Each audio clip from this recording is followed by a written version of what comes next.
Hey friends, in this video I will be showing you how to get the most perfect Polyphia guitar tone.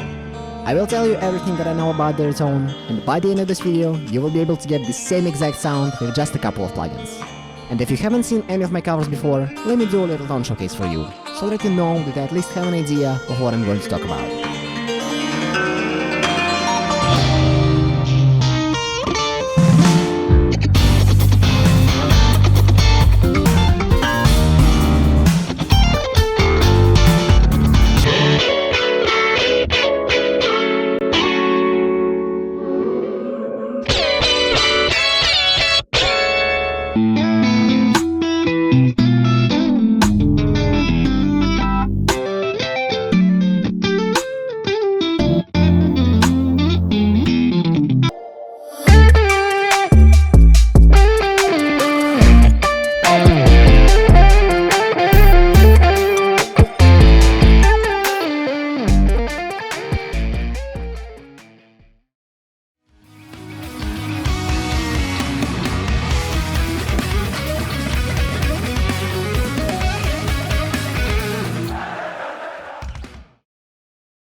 Okay, first of all, let's talk about the THBB10 tone. And as the name suggests, it's the tone that Tim used in every single one of his videos with THBB10. Originally, this tone came from the preset that Tim made for Bass FX 1. And here's a closer look at this preset. The amp that he used is called 94 Marsh DC, and it is based on the Marshall's DC30. Now, let me show you what Tim said about the second channel of the white amp in Archetype Tim Henson. So this right here, the channel 2, really doesn't have anything to do with the amp. This is a direct clone of a different amp simulator that I just use regularly. And I told him, I was like, just put channel 2 on there for me. It's really only for me. And you know, for all the people that want us to have the exact, you know, things that I've been using, that's the clone of it. But so if we open Archetype Tim Henson, turn on the compressor, put it on fast and increase the level a bit, on the amp, boost the mids and turn down the treble, and then load the correct impulse response, we will pretty much get the exact same tone.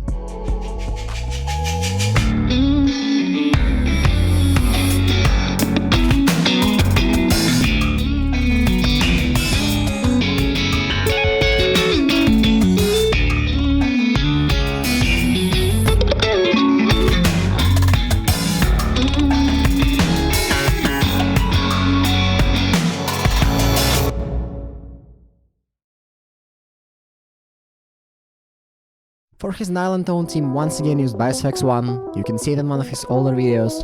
He used a factory preset called Folk 1, and getting this tone with Archetype is even easier. The default setting black amp with blend all the way down sounds exactly the same.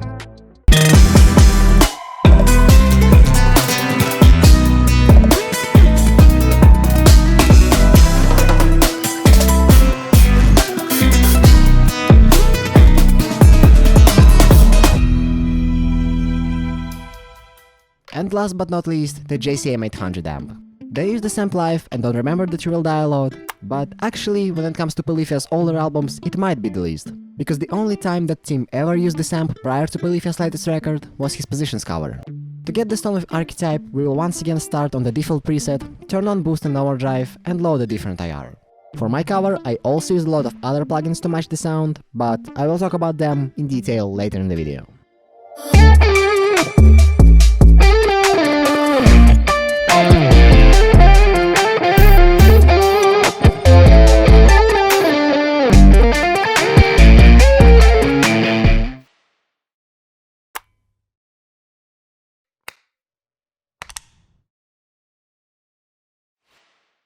As some of you may already know, on Polyphia's older albums, they mostly used FX 2 for their tones. More specifically, these 4 presets.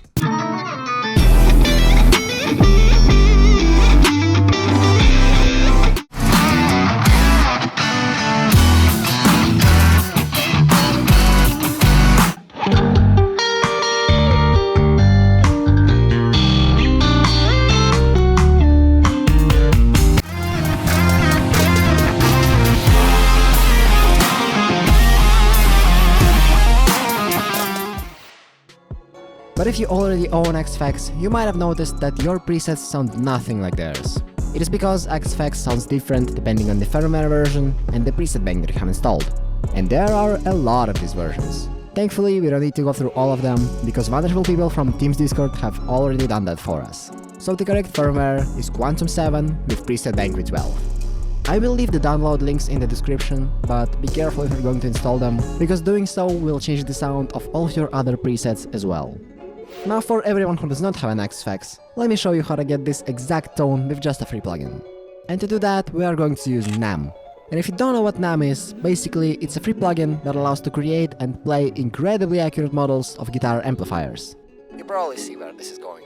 So I took these presets from the X-Effects, ran them through the trainer, and got 4 NAM captures. Now let me show you how to set them up. I will be using Ableton 12 for that, but you can do it in any DAW. Okay, first of all, open NAM and select X-Effects 2 Boutique 1 model. I rendered both amp and cab into the same file, so we do not need an IR. The next thing is compressor. Place it before NAM with the threshold set to -40 dB, ratio of 2 to 1, 10 milliseconds of attack, 6.2 dB knee, and auto release. For the most accurate results, we also need to match the level of our DI from the audio interface to the DI from the X-Effects. And to do that, we will put utility at the very beginning of our signal chain and lower the gain. The numbers are going to be different for everyone. For me, values anywhere between -15 and -14 sound great. Keep an eye on your compressor. It should reduce the gain anywhere from -1 dB when playing singular notes and down to -4 dB when playing chords.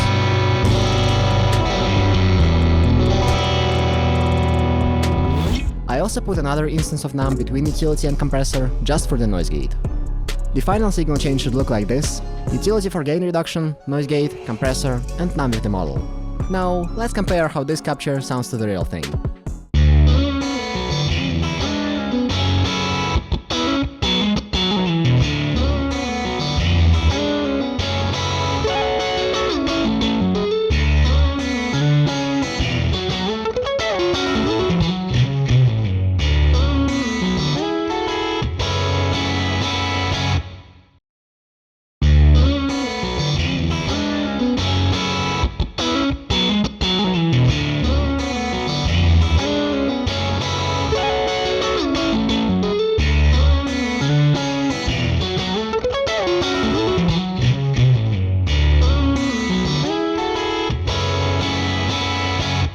As you can hear, it sounds almost identical.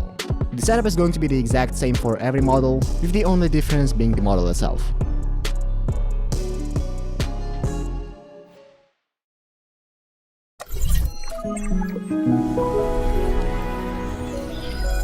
Let's start this chapter with the vocoder. If you want to get the same exact sound, you need to be using Nectar 2, not Multivoicer.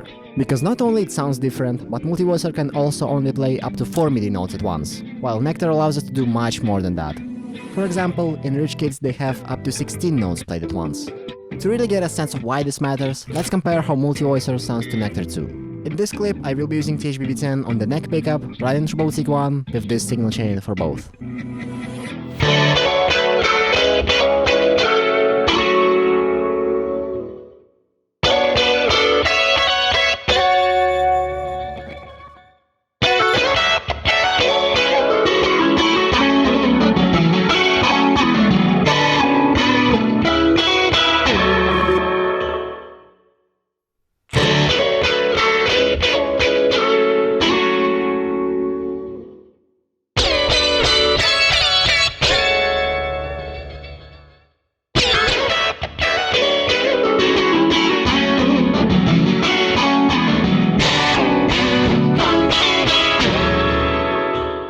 As for the setup, at the beginning of my signal chain I have Spiff to cut the transients from the pick attack a little bit, and Soothe 2 to clean up some of the harsh frequencies. After that I have Nectar 2 with only Harmonizer on and the voice gain slider set to maximum, some EQ to make this entire thing a bit brighter, Vintage Work to add more width and depth, Compressor to even out the gain, and Limiter. It is also important to use the second version of Nectar, because the Harmonizer engine sounds different in the newer ones. With THBB10 tone, the setup will be a little different. Some people say that Nectar should go before the amp, but I think it still sounds better after, and this is how my signal chain for this tone looks like.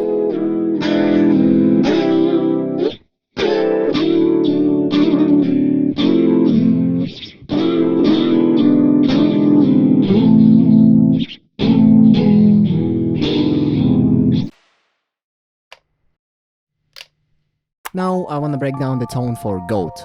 And the first thing that I have in my signal chain is Waves Abbey Road Saturator. If you listen closely to New Levels, New Devils, in some of the songs you will hear this sort of clipping or popping sound. It is especially noticeable in Gore and Saucy.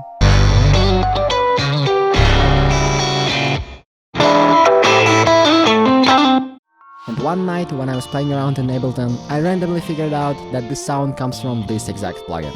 These are the settings that I have. If your sound is clipping way too much, you should reduce the input gain until it sounds right.